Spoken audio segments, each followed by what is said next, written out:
Social studies, or what some people call social sciences, like to dwell on structure, questions of structure. But texture is at least as important. And as it happens, I and the organizers were confronted or presented today with material for a parable that will serve to introduce my subject. In the past 24 hours, let's see, I changed one air reservation to another. I took the subway to a train late, missed the train, went to the airport. In the meantime, command headquarters here, control in Middlebury, was keeping tabs on my and others' movements. The storm was the storm, and the airlines were the airlines, and my faulty memory was my faulty memory. All of this actually is instructive and relevant to the problem of understanding 1968, because it was the texture of the year that is extremely hard to make real or to make vivid, and yet is essential to understanding what happened. I'm going to take a hop, skip, and jump through the year, and maybe I will have made it clearer what I mean. So, periods when much of the world seems to play in a single key are rare, dazzling, mysterious, and since history does not travel in a straight line, Barack Obama said that, a time like 1968 was, to say the least, complicated and dizzying in its texture and in its effects. But was there a singular 1968? What did the Czechoslovakian students who faced down the 165,000 soldiers of the Warsaw Pact who spilled into the country, and the parallel rebels against one-party dictatorship in Poland and Mexico have to do with women who dumped their girdles, bras, and hair curlers into a trash can outside Atlantic City's Miss America pageant? Who was to know that beauty contests would once again play a part in our lives? Never mind, couldn't resist. What did LSD and marijuana have to do with the discovery that human beings are unbreakably bonded to nature? What did rock and roll have to do with racial equality and modern history's most effective movement to put an end to the carnage of war? What did it mean to say that the personal was political? And the 1968 answer was, more or less, somehow or other, all the overturnings, all the probes into the unknown, all the revelations had something to do with each other. Yes, they were a blur without a clear objective. They were curled around each other, snarled up with each other, in a complicated pattern, maybe indecipherable, but in any event, immense and apparently unprecedented. You may not have figured out what the something was that these things had to do with each other, but somehow it or they had figured you out. They had an agenda for you. History was alive and you could make it. You could change your life. You had to change your life. And it was to the largest population ever educated, as if no one had ever been young before, which is, of course, the illusion of the young that helps keep them young, but also invites them to stare at the sun and blinds them. To millions, the horror of Vietnam was an urgent standing invitation not just to stop it, but to change your life accordingly. And Americans were acutely aware in general that the year 1968 began with 15,997 Americans dead in the war and ended with 30,586 dead. The war was costing $2 to $3 billion per month. And around the world, of course, people were even more acutely aware of the vastly more numerous Vietnamese dead, maimed, and driven from their homes, several million by the time the war was over. But the horror of the war dovetailed with a growing and even desperate giddiness, a faith that Vietnamese resistance might keep the American onslaught at bay. 1968 was itself the culmination of years of insurgency, but it's worth a flashback to a precedent, to an earlier global, paraglobal phenomenon. Before 1968 came 1848, the year of Europe's small r republican revolts against empire in France, Italy, Germany, and indeed in most all of Europe, and with international ramifications. Almost all of them were defeated, but their defeats nourished freedom-loving democratic movements to come. When the Hungarian rebel leader Lajos Kossuth came to New York just after Christmas 1851, the city roused itself to what the New York Sun called, and I quote from the time, Kossuth mania. Every New Year's gift associated itself in some designation with Kossuth and Hungary. Restaurants abounded with Hungarian goulash. There were Kossuth cravats, Kossuth pipes, Kossuth umbrellas, Kossuth belts and buckles, Kossuth purses, Kossuth jackets, and Kossuth braid and tassels. He got a parade down Broadway. He met in the White House not once, but twice with President Millard Fillmore. Daniel Webster wrote his biography. Lincoln organized the celebration in Kossuth's honor in Springfield, Illinois, and called him a most worthy and distinguished representative of the cause of civil and religious liberty on the continent of Europe. Kossuth had an influence on Lincoln. And then there was Franz Sigel. Franz Sigel was a leader of the German revolutionary forces of 1848 with the rank of colonel, being one of the few revolutionaries with military command experience. He emigrated to the US after being chased from one country to another for a while, went to work teaching in New York City public schools, was later elected director of the St. Louis public schools in 1960, and went to work attracting Germans to the Union and anti-slavery causes when he openly supported them in 1861, whereupon Lincoln appointed him a general in the Civil War. These were the members of the generation of 48.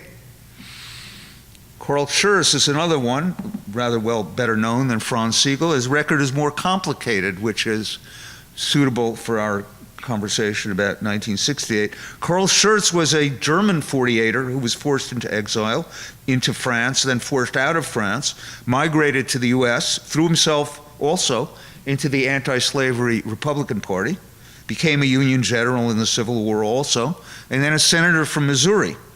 But he opposed President Grant in 1870 on two grounds.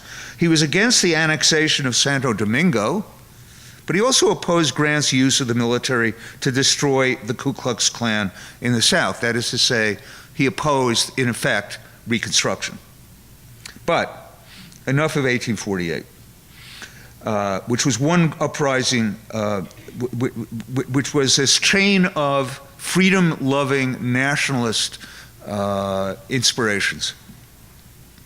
But to 1968, which was one uprising after another against illegitimate authority. It was also a revolt against suffocation, against the herd, and against violent death, and in behalf of Eros. It was self-affirmation with or without a political edge. There was a popular movie in 1966, 67 or something, called Not With My Wife You Don't, and this button was a play on it. It was wild, thrilling, horrific, and not least televised.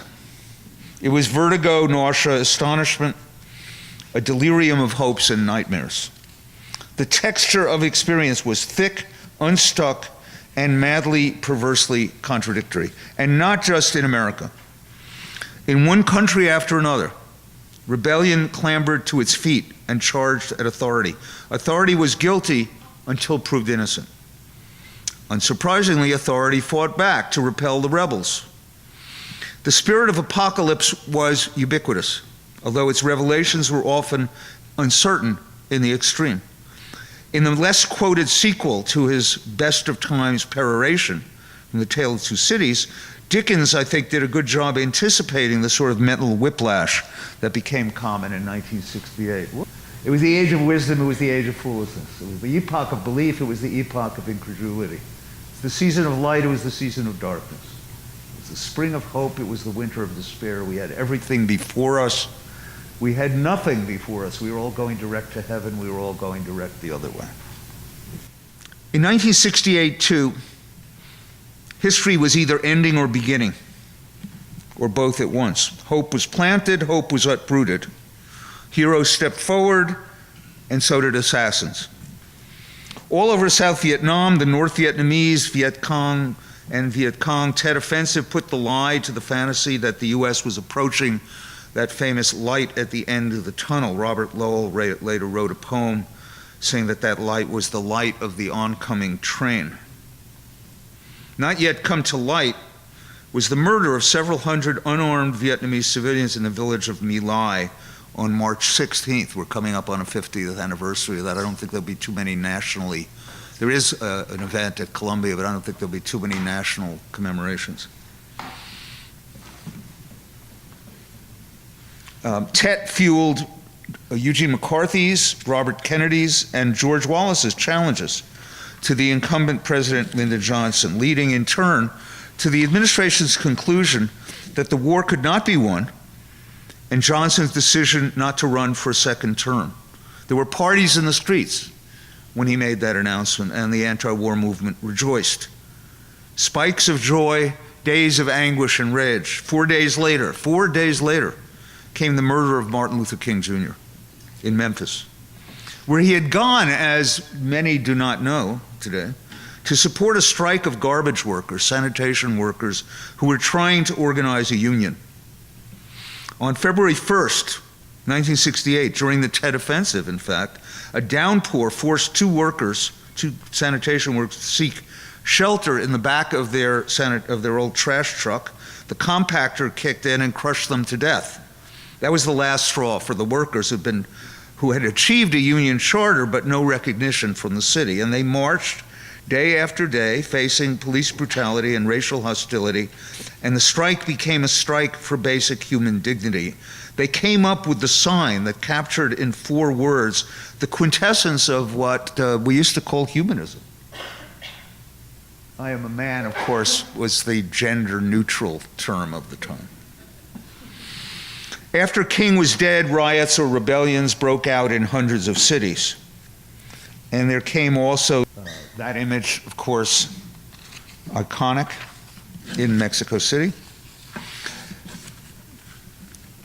In May, a Paris student movement was ignited when retrograde university authorities tried to police sex on campus. That was actually the igniting issue, the Nanterre campus, which led to that event, that kind of movement. And as Professor Meyer mentioned, also the outpouring of students, an explosion that rocked the government of Charles de Gaulle. I'll be back to that subject and these quotes later on. A French socialist named Henri Weber said the movement was democratic and liberatory, hedonistic and communitarian, romantic and messianic, and in a different key came these massive worker strikes. But the students and the workers, despite their attempts and occasional invocations of transcendent solidarity, were not on the same page.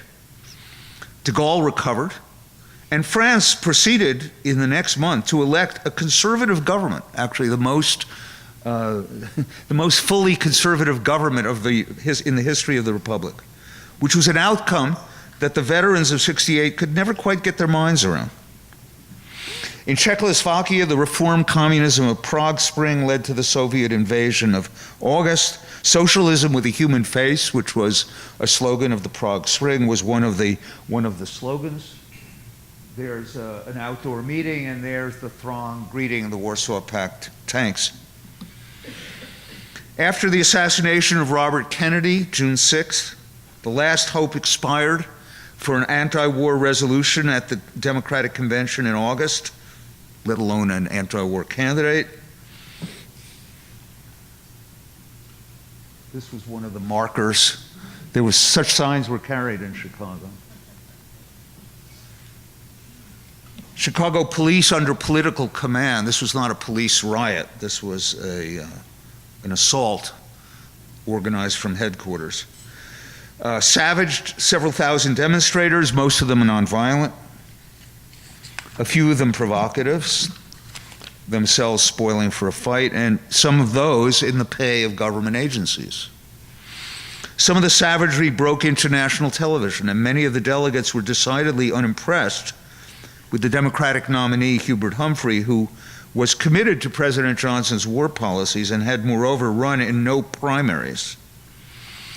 And Humphrey ended up losing by a hair in November, and the spectacle of blood, tear gas, and fixed bayonets on the streets in the end helped tip the electoral balance to the law and order candidacy of Richard M. Nixon. The proud segregationist George Wallace won almost 10% of the vote and 13.5% of the Electoral College in November, carried 5 deep southern states, and combined with Nixon's visceral Cold War belligerence, heralded the Republicans' reinvention as the party of the Confederacy, which, as you've noticed, we're still living with, or under. The spirit of opening portals to immense changes ramified. What could not be called into question? Medical students revolted against the orthodoxies of their profession. Patients demanded information. Scientists, city planners, teachers, no profession was without its own anti-war caucus and its own questioning of the orthodoxies of the profession. And most sweepingly of all, wives and girlfriends and eventually lesbians revolted against the most ancient of all impositions of power. Feminists of the women's liberation movement, as it called itself, demonstrated at the Miss America pageant against the objectification of women. Imagine. On the right, the Freedom Trash Can is what actually happened. Nobody actually burned a bra, but this has become notorious as the great bra burning demonstration. The signs on the left are also interesting because they tell you something about the radicalism underlying a great deal of the women's movement. And then there was West Germany. Talk about a revolt against authoritarians. The generation born during the war had never been told the recognizable truth about the Nazi regime by their parents. Nazi collaborators, including West Germany's President Heinrich Lübke, were everywhere in the free world government. The student movement was often accused of being ignorant of history, but it was their parents who were suppressing the knowledge of history, and the students who understood that they were living in history and not outside it. In October, the most eloquent leader of the German student movement, named Rudi Dutschke, was shot in the head and gravely brain damaged by a right-wing criminal. He was shot in the head and wounded and the radical students very plausibly blamed a right-wing media campaign, a right-wing smear campaign, for having inspired the assassin. Breathtaking convulsions. What was going on? Was there an uprising of reason against the perverse caricature of reason that operated in the Cold War nuclear balance of terror and in the pulverizing bombings of peasants in Southeast Asia?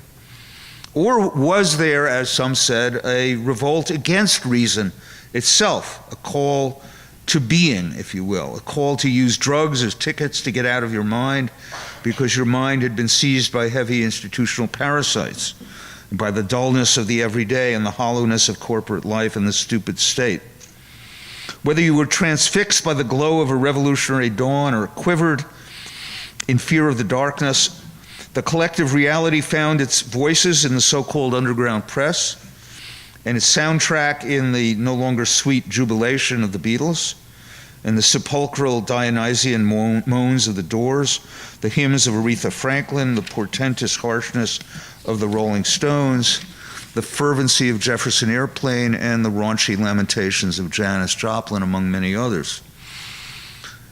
Psychedelic drugs seemed to millions a way to bypass a senseless so-called reality.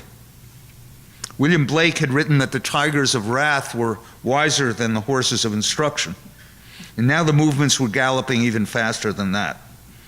In the heart of the insurgency, political or not, it felt that those who were, as somebody once said, not busy being born were busy dying.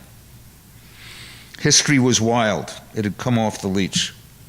I'm going to go to Mexico here. I'm going to interrupt my own narrative because this was a demonstration in the run-up to the Olympics, after which several hundred students were massacred, an event barely acknowledged until the last few years in Mexico City.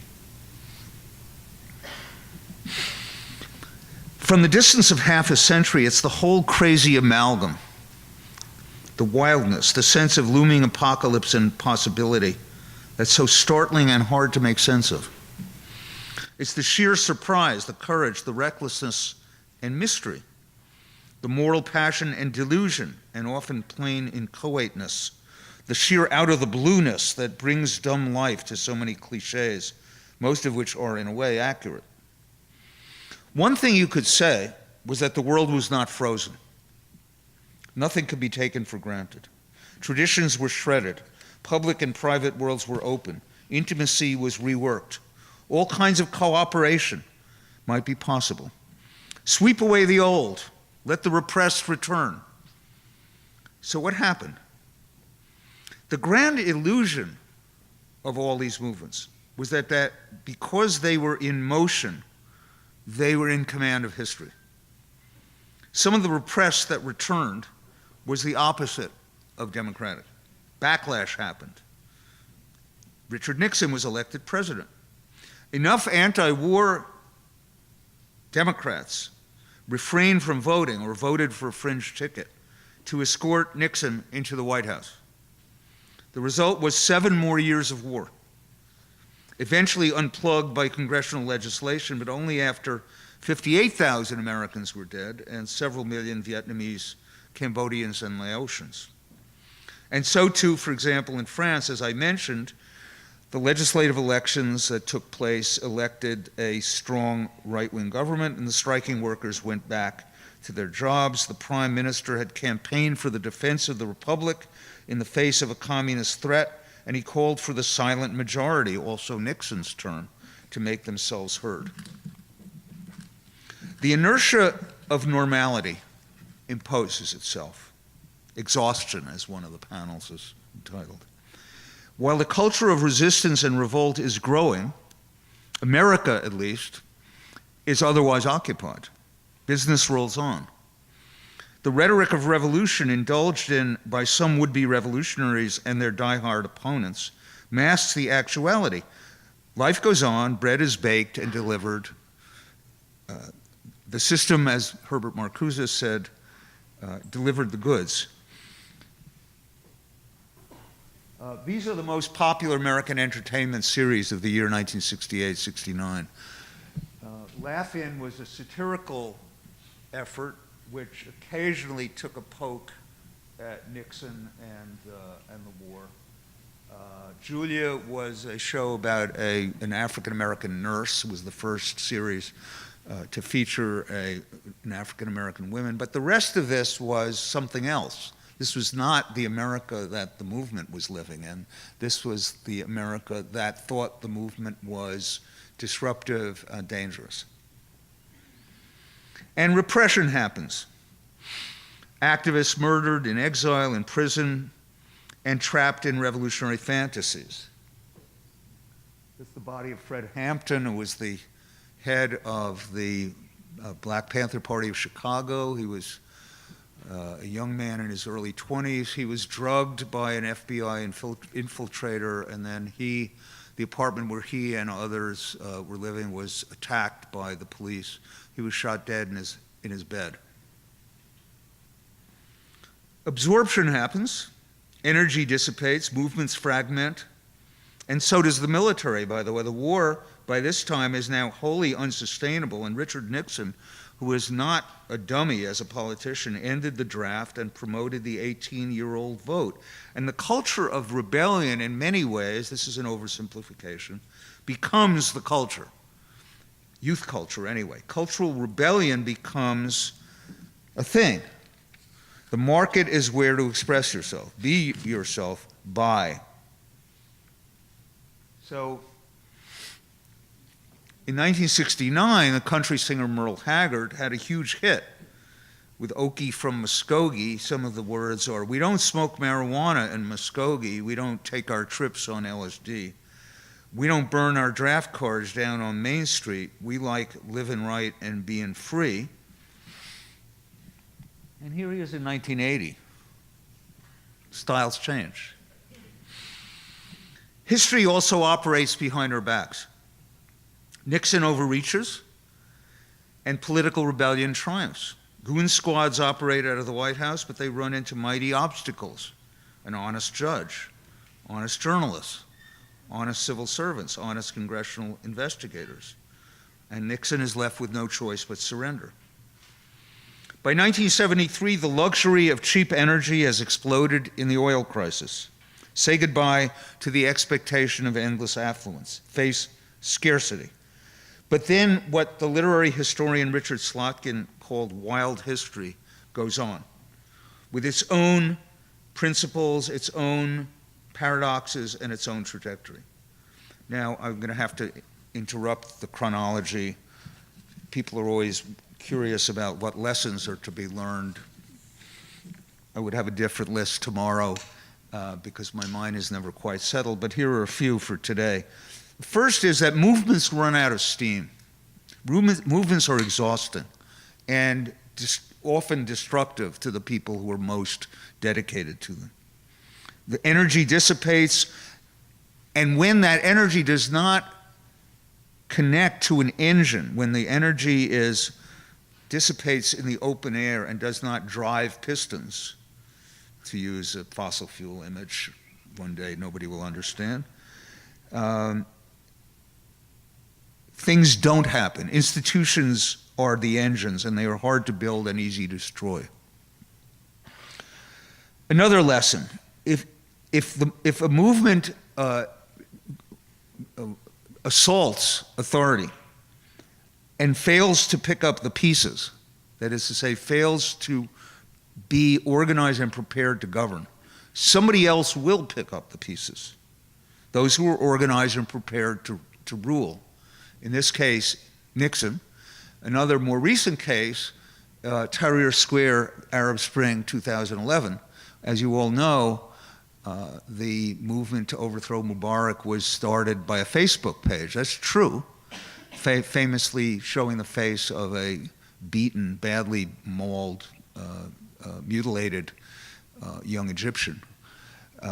And in summons, many millions of people turned out to demonstrate against the regime. But those who turned out had, as in so many cases in the age of Twitter, discovered they are not organized to persist. The organizers did not have a party. They did not have a continuing network. And so Mubarak was succeeded by an organization that was prepared to govern, and that was the Muslim Brotherhood for a while, until they in turn were displaced by another institution that was prepared to govern, namely the military, and they're still in power. Third lesson, movements leave residues. Black lives are still taken pointlessly by police, but there are no lynchings as regular features of everyday life. Values of democratic insurrection persist. Equality of condition, resistance, community, and white wealth still overwhelms black wealth. The achievements are embattled. We could talk about that for a long time. Fourth, history offers no guarantees of moral progress. 1966, when Ronald Reagan ran for governor of California against the rioters in Watts and the students at the University of California in Berkeley, they won. They won big. The onslaught of imagery lent itself to the kind of polarization of sunny America versus forces of disruption and disorder. And then there's him.